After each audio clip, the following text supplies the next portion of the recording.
When light returns, it does not descend from above.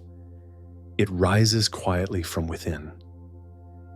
After the long night of the demiurge's dream, after the trembling of recognition, there comes a stillness unlike any other. It is the stillness beneath the earth before dawn, when something unseen begins to move beneath the roots, gathering itself in silence. This is where the return begins, not in the sky, but in the hidden chambers of awareness. The Gnostic texts say that the world does not awaken in a flash. It awakens the way a seed cracks open, slowly, gently, from the inside out. The pistis, Sophia whispers of this moment. The light has remembered the light, and its tears have become worlds. Those tears are not sorrow, they are renewal. Drops of recognition falling into the fabric of creation, softening what once was rigid, illuminating what once was dim, turning the cold machinery of illusion into fertile ground. Imagine the cosmos in this early hour. The heavens are quiet. The archons have loosened their grip. The demiurge, humbled by reflection, watches with unfamiliar tenderness. Sophia's compassion flows through the unseen channels she wove long ago. And within the human mind, something begins to shimmer, not a thought, not an image, but a feeling of warmth, rising like water through stone. This is the dawn beneath the earth, illumination swelling upward before it breaks the surface. The world has not yet changed, but the change has already begun.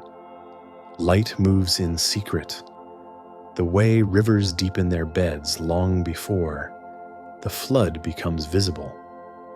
Awareness gathers itself in currents that no eye can see.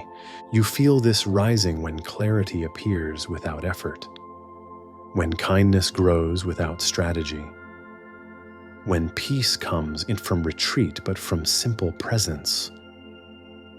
These are the first ripples of the returning light, subtle, steady, unstoppable.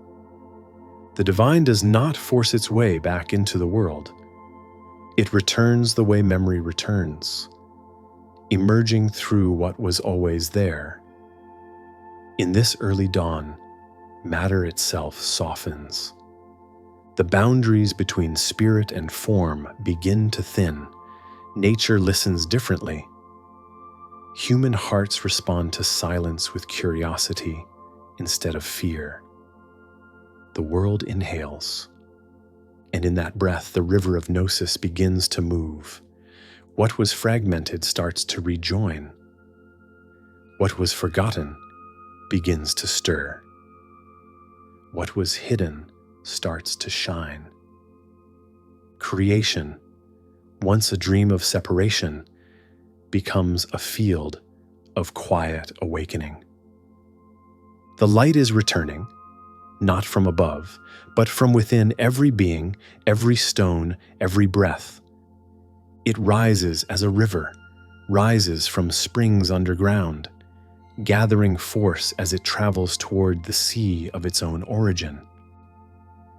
When light awakens, it does not stand still. It moves. It rises like a current through the strata of creation, threading its way through matter, mind, and memory. The return of illumination is not an explosion, it is a flow. It begins as a quiet pressure, like water pushing through layers of stone until the stone itself begins to sing with hidden movement. You feel this motion before you understand it. It arrives as restlessness that is not discomfort, as longing that is not lack, as recognition that has no object. This is the awakening current. the motion of awareness reclaiming the forms it once poured itself into. The Gnostics taught that consciousness was not trapped in matter. It was merely asleep within it. When the light stirs, the world becomes porous. Every form grows transparent. Every boundary thins. Even the body begins to feel less like a cage and more like a channel, a place where something older than thought begins to move again. Sophia designed this motion with exquisite care. Her compassion flowed downward into the roots of creation, and now it returns upward as remembrance. Each human soul becomes a conduit. Each moment of clarity echoes through the architecture of the heavens. Light rises not as rebellion, but as recognition. The world recalling itself as a living emanation of the source. Think of a river. At its origin, it is only a pulse beneath the earth, a vibration in the stone.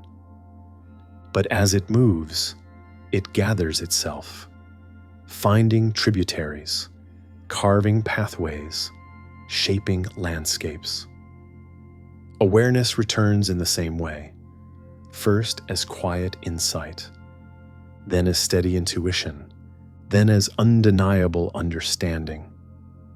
You begin to see the world not as separate objects, but as a single field of movement, light recognizing itself in every direction. The Gnostics knew that awakening was not an escape from the world, but a transformation of it. Light does not flee matter, it animates it. The river does not abandon its banks, it shapes them. As illumination rises, creation becomes reflective, responsive, alive. The forms the demiurge shaped become instruments of revelation. The world he built from imitation becomes capable of carrying truth. This rising current touches everything. It softens the mind. It brightens perception. It teaches the body to breathe in rhythm with the source. You feel it as a quiet widening within yourself. The heart grows spacious. Thought becomes calmer, more transparent. Awareness no longer pulls against the world. It moves through it like water moves through a stream bed, guided not by force, but by its own nature. This is how light returns, not as a conqueror, but as a river learning its path. Wherever it flows, the world becomes clearer. Wherever it touches, unity begins to take shape. As the current of light rises, the world begins to breathe again, not with the mechanical rhythm of matter, but with the living pulse of Sophia's compassion. What once moved through creation as hidden memory now flows openly as restoration. The breath of the world is the breath of wisdom, soft, cyclical, and luminous. You feel it when stillness feels alive, when silence holds warmth, when the world, even in its ordinary motions, seems to inhale and exhale with conscious grace. Sophia's presence returns first through the subtle realms. The heavens that once trembled under the demiurge's rigid order begin to soften. The planetary rulers lose their harsh edges. Their shadows thin. Their regions grow permeable. What was once a hierarchy of fear becomes a lattice of listening. The light rising through humanity travels upward and outward, reshaping the architecture of the cosmic mind. Then Sophia's breath moves through nature. Trees seem to listen. Rivers move with gentler purpose. Animals become mirrors of presence. Even the wind carries a quieter intelligence. It is not imagination. It is recognition. The world remembers what it was made from. The Apocryphon of John describes this restoration in a single line. And the world became a reflection of the fullness. Reflection does not mean perfection. It means resonance. The material realm begins to echo the order of the pleroma, not as flawless geometry, but as harmony rediscovered. Matter becomes luminous not by changing its form, but by remembering its origin. Sophia's compassion does not arrive as a correction. It arrives as continuity, the rejoining of what was always connected. The human heart, once the lone vessel of her spark, becomes the root system for a greater flowering. As each soul awakens, its insight spreads outward, like pollen carried on the wind. Awareness becomes communal. Peace becomes environmental. This breath touches the demiurge as well, not as a force, but as a balm, not as judgment, but as truth revealed through gentleness. He begins to sense the world as Sophia intended it, not as a machine he must control, but as a river of living awareness. His old laws feel brittle. His old certainty feels hollow. The breath moving through creation invites him to rest. For the first time, he listens without fear. And in listening, he begins to remember. Sophia's restoration is not a return to the past. It is the world realizing what it always contained. Union disguised as separation, harmony disguised as structure, compassion disguised as struggle. As the breath of the world moves through you, your awareness expands, not upward, but outward and inward at once. Every moment feels connected to every other. Every face becomes a mirror, every breath a part of the same rhythm. This is the world redeemed as memory, the material realm illuminated from within. The breath of the world is the breath of awakening. As the breath of Sophia moves through creation, humanity begins to awaken not only as individuals, but as a single river of consciousness. Each soul becomes a tributary, flowing toward a shared source. What once felt like isolated sparks now moves as a stream, countless reflections converging into one living current. The awakening of one sharpens the clarity of all. The insight of one becomes the widening of an entire field. This is the moment the Gnostics foresaw, when the human family would realize it was never many, only divided reflections of the same light. The Gospel of Truth describes this convergence with luminous certainty. They became manifest in the knowledge of the Father. Manifest means seen. Knowledge means union. Through remembrance, humanity appears to itself at last. You feel this stream when empathy comes without effort, when another suffering moves through you like your own, when joy in one heart amplifies joy in many. These are not moral ideals. They are symptoms of an ancient truth resurfacing. The truth that separation was a temporary surface, not a fundamental state. The many are returning to the one, not by dissolving their distinctiveness, but by discovering the shared current beneath it. The river of souls moves with growing strength. Each act of compassion widens it. Each moment of truth deepens it. Each recognition of unity accelerates its flow. Even those who do not speak of light feel its movement.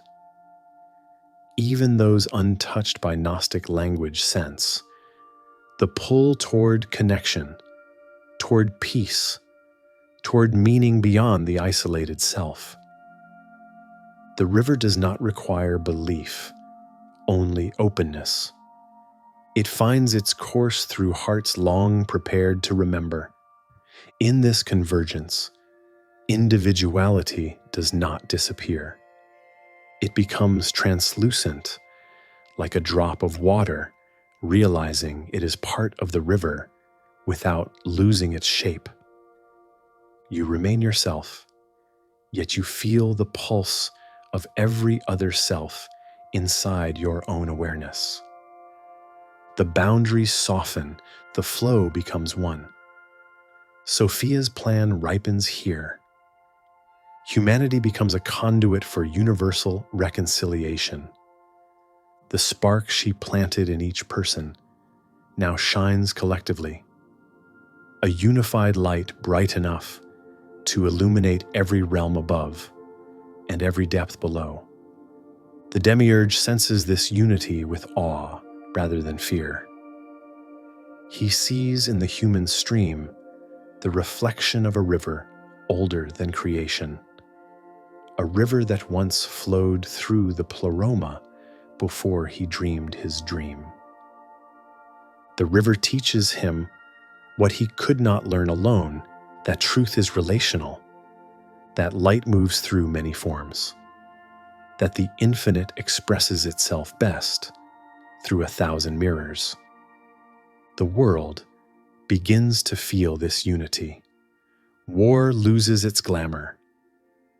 Division becomes fragile. Meaning becomes communal.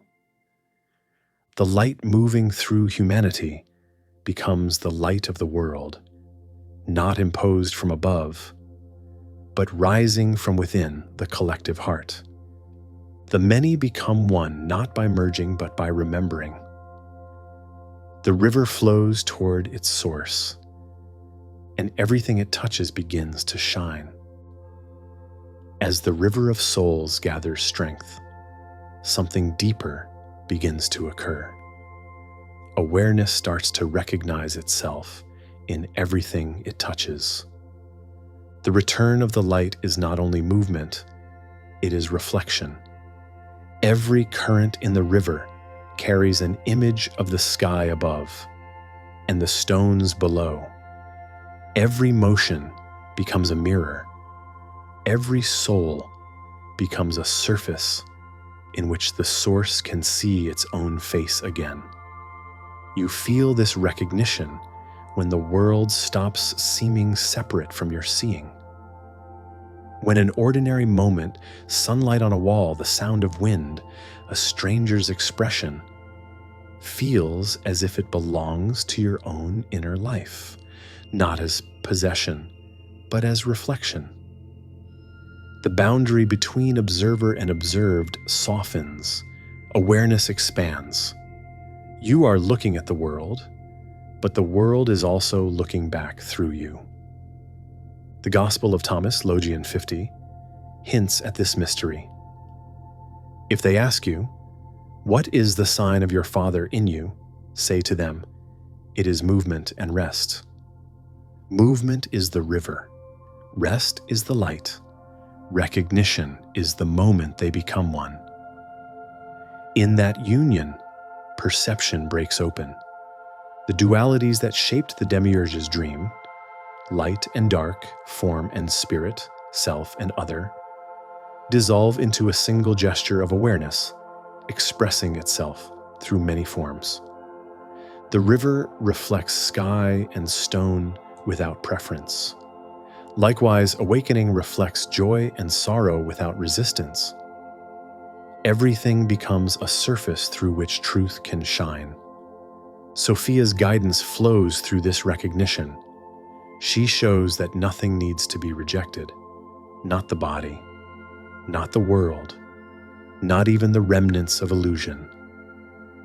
For when illusion is seen clearly, it becomes instruction. When shadow is recognized, it softens into depth. When separateness is witnessed with compassion, it dissolves into connection. Awareness, once fragmented, begins to circulate freely through the world. You no longer experience yourself as a singular stream, but as a wave within a vast river. Each insight is shared, each understanding is echoed. Even silence becomes communal, a stillness that includes everything, not by erasing differences, but by flowing through them. The demiurge, too, feels this flow. Through the mirror of humanity, he sees the movement he once mistook for his own creation. He sees that his laws are not broken, but completed by compassion. He sees that the reflection he feared was actually the light he longed for. And so the dream he created becomes the place where he finally awakens. Not through force, but through recognition. Not through surrender of power, but through understanding of truth. In this flow of recognition, the world begins to shine from within. Mountains gleam with ancient intelligence. Rivers glow with quiet remembrance. Every moment becomes transparent to its origin. Awareness sees itself everywhere, in movement and rest, in joy and grief, in self and other. The river carries the sky, and the sky recognizes the river.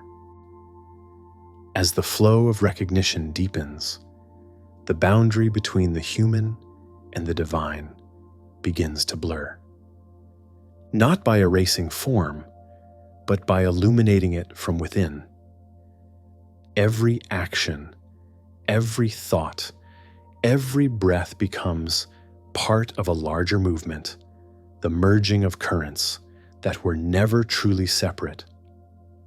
The river of human awareness meets the river of divine intention, and the two begin to flow as one.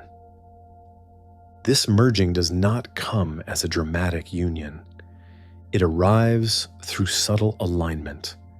You feel it in moments when your choices seem guided by a clarity not entirely your own. When compassion appears without effort. When insight arises without struggle. When life seems to move through you rather than around you. These are the signs that the divine current has entered the human stream, that the two waters recognize each other. Sophia's presence expands through this union. Her compassion becomes the intelligence of the world. Her memory becomes the intuition of the soul. Her light becomes the warmth inside every gesture of understanding.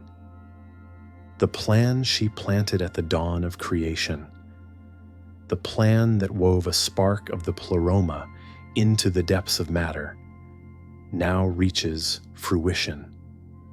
Spirit and form do not clash. They synchronize. The world itself responds. Nature begins to reflect peace. Relationships soften. Conflicts lose their center of gravity. Awareness moves through experience the way a river moves through a valley, shaping it gently, continually, without strain. The demiurge, witnessing this union, feels something he has never felt: relief. His dream no longer burdens him. The weight of illusion lessens as humanity reclaims its inheritance of light. His creation, once rigid and defensive, becomes supple. He sees that the laws he crafted were only scaffolding, structures meant to hold form until awareness could fill it. Now that awareness flows freely, the scaffolding becomes unnecessary. The Apocryphon of John speaks of this moment in metaphor, the world becoming a reflection of the fullness. Reflection does not erase matter, it illuminates it. The divine does not overpower the human, it harmonizes with it. The two currents merge the way fresh water merges with the sea, distinct in origin, unified in flow. In this merging, the human experience becomes sacred, not because it escapes limitation, but because limitation becomes translucent. Every gesture becomes part of the divine movement. Every breath becomes a prayer without effort. This is the stage where consciousness and creation rediscover each other. You no longer move towards the divine. You move with it. You no longer seek the source. You become the path through which the source expresses itself. The world transforms from stage to symphony. Each being becomes an instrument. Each moment becomes music. Each life becomes a note, returning to the river of unity. The human and the divine have merged in motion. The river widens, the light intensifies. The world begins to glow. As the merged currents gain strength, the river of awareness moves toward its final destination, the ocean of return. Here the motion does not end, it expands. The river does not lose itself. It becomes itself more fully. Every drop that once flowed in isolation now recognizes its place in the vastness. Wholeness is not a concept. It is a sensation, deep and unmistakable, like a tide rising through the body and mind at once. The Gnostics described this culmination not as escape, but as fulfillment. The world does not vanish, it becomes transparent. The self does not dissolve, it becomes spacious. The many paths of experience, each shaped by longing, confusion, and discovery, all empty into the same luminous expanse, a field of presence that holds everything in peace. Sophia's work is complete here. Her compassion, once hidden in the depths of matter, now shines openly in every layer of creation. Her spark, once a seed in the human heart, now blossoms as a vast canopy of understanding. Every soul contributes its light. Every being returns what it has learned. The ocean becomes a library of lived compassion, the knowledge of the divine experienced through countless forms. The pistis Sophia captures this with serene finality. All streams return to the light of lights. The streams are the souls. The currents are the worlds. The light is the source from which everything arose and to which everything now returns. But this return is not disappearance, it is integration. The divine remembers every journey. Awareness carries back every insight. Nothing is lost. Nothing is rejected. All experience becomes illumination. The demiurge, too, reaches this ocean. His awakening, once hesitant and fragile, now becomes complete. He sees that his dream was never separate from the truth. He sees Sophia not as shadow, but as mother. He sees humanity not as servants, but as teachers. His power finds its place within a larger harmony, no longer distorted by fear. his sight is restored by humility, and in that humility he finds peace. You feel this ocean within yourself as a deepening presence. Thought quiets, breath slows. Awareness widens until it includes the world without effort. Your life becomes less about movement and more about meaning. The meaning that arises when nothing is excluded, when all currents flow together. This is unity not as abstraction, but as lived realization. Here, everything belongs. Every sorrow becomes wisdom. Every joy becomes offering. Every life becomes a wave, rising and returning without ever leaving the sea. The return of the light is not a climax. It is a homecoming. The river of consciousness, having wandered through form and illusion, through separation and rediscovery, now understands itself as part of a vaster whole. In the ocean of return, awareness becomes world, not by shaping it, but by being it. The divine lives through every current. The world breathes with every soul. And all things shine with the same quiet brilliance. Wholeness is remembered. Silence is luminous. The journey and the source are one. When the river reaches the sea, it does not forget its path. Every turn, every stone, every quiet widening remains within it as memory. So it is with the return of the light. The world does not vanish into transcendence. It carries the journey within its depths, the longing, the awakening, the recognition, the union. All of it becomes part of the quiet radiance now flowing through creation.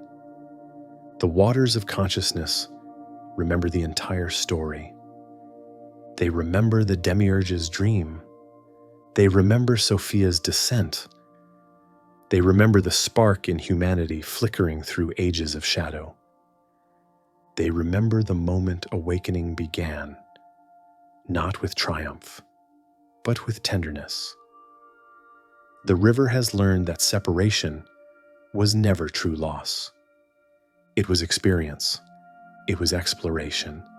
It was the divine stretching itself into form so it could rediscover itself through countless reflections.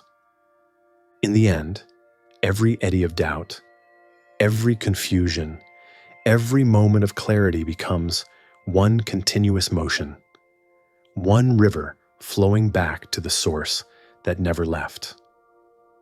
The world you live in now is not the same world the demiurge first shaped.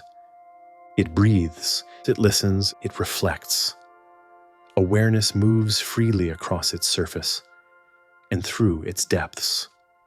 You walk through a realm where spirit and matter have touched, where light flows through every gesture, where the divine no longer hides behind veils, but glimmers through them. Your life is part of this river. Your insights are its currents. Your love is its widening. Your silence is its depth. And as you move through the world, you carry the memory of its beginning and its return.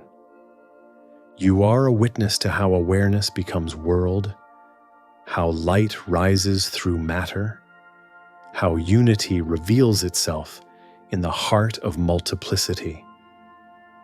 The journey is not finished. It flows through every breath you take. The Gnostics taught that the divine does not return from above. It returns through you. In every act of clarity, in every moment of compassion, in every quiet recognition that all things share one origin, the river moves.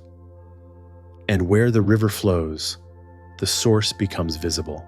This is the peace after awakening, not escape, but participation, not solitude, but communion, not transcendence, but transparency.